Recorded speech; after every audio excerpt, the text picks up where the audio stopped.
রেস্টুরেন্টে 5টা মোমো খেতে গেলে কিন্তু আপনাকে 150 থেকে 200 টাকা গুনতে হবে। সেই একই খরচে কিন্তু আপনি চাইলে বাসায় 50টা মোমো বানিয়ে খেয়ে ফেলতে পারেন। ঘরে থাকা উপকরণ দিয়ে খুব সহজেই চিকেন মোমো তৈরির রেসিপি আজকে আপনাদের সাথে শেয়ার করব। মোমো বানানোর জন্য প্রথমে এখানে আমি মুরগির মাংস নিয়ে নিয়েছি, আর এখানে আমি মুরগির বুকের মাংসটা ব্যবহার করছি। মোমো বানানোর জন্য অবশ্যই হাড় ছাড়া মুরগির মাংসটাই ব্যবহার করতে হবে। প্রথমে একটা ছুরির সাহায্যে মাংসগুলোকে কিমা করে নিব।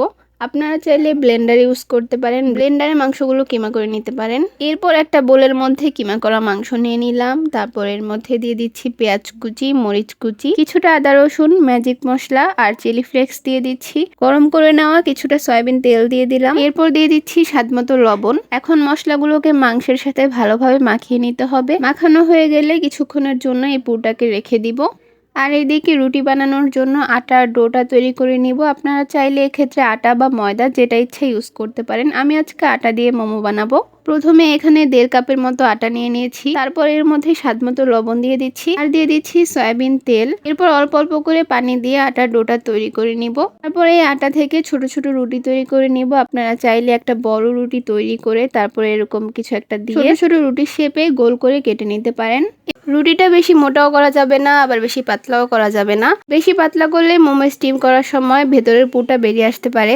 একটা বড় রুটি থেকে এরকম ছোট ছোট রুটি কেটে নিলে ভালো হয়। এতে করে কাজটা আরো সময় সাপেক্ষ হবে, কারণ একটা একটা করে রুটি বানাতে গেলে অনেকটা সময় লাগবে। এরপর রুটির ঠিক মাঝ বরাবর যে পুরটা রেখে দিয়েছিলাম সেটাকে দিয়ে দিতে হবে অল্প করে।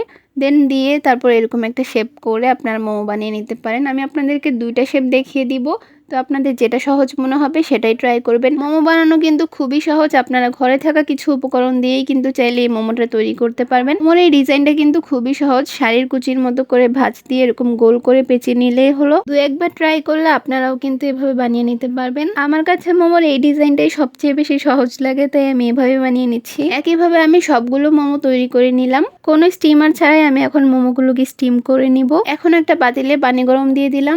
এর উপরে ছিদ্রযুক্ত এরকম একটা জালি বসিয়ে তার উপরে সবগুলো মোমো একে একে সাজিয়ে দিব। আমি এটাকে জালি বলি, যদিও অনেকে অনেক নামে এটাকে চিনে থাকে। এরপর উপর থেকে ঢাকনা দিয়ে কিছুক্ষণের জন্য এগুলোকে স্টিম হতে দিব। যাদের বাসায় স্টিমার নেই তারা কিন্তু খুব সহজেই এভাবে করে মোমো বানিয়ে নিতে পারেন। 10 থেকে 15 মিনিট এভাবে স্টিম করে নিলেই কিন্তু মোমোগুলো রেডি হয়ে যাবে। তারপর ঢাকনা উঠিয়ে মোমোগুলো সার্ভ করে নিলেই ব্যাস রেডি হয়ে গেল গরম গরম চিকেন মোমো। দেখতেই পাচ্ছেন মোমোগুলো কতটা পারফেক্ট হয়েছে। আপনাদেরকে একটা মোমো নিয়ে আমি দেখিয়ে দিচ্ছি যে মোমোর ভিতরে কত পারফেক্টলি সেদ্ধ হয়েছে। টমেটো সস দিয়ে গরম গরম এই মোমো খেতে কিন্তু দারুণ মজা লাগে। আপনারা চাইলে বাসায় ট্রাই করে দেখতে পারেন। রেসিপিটি ভালো লেগে থাকলে like, comment, share and subscribe করতে ভুলবেন না। Thanks for watching. আল্লাহ হাফিজ।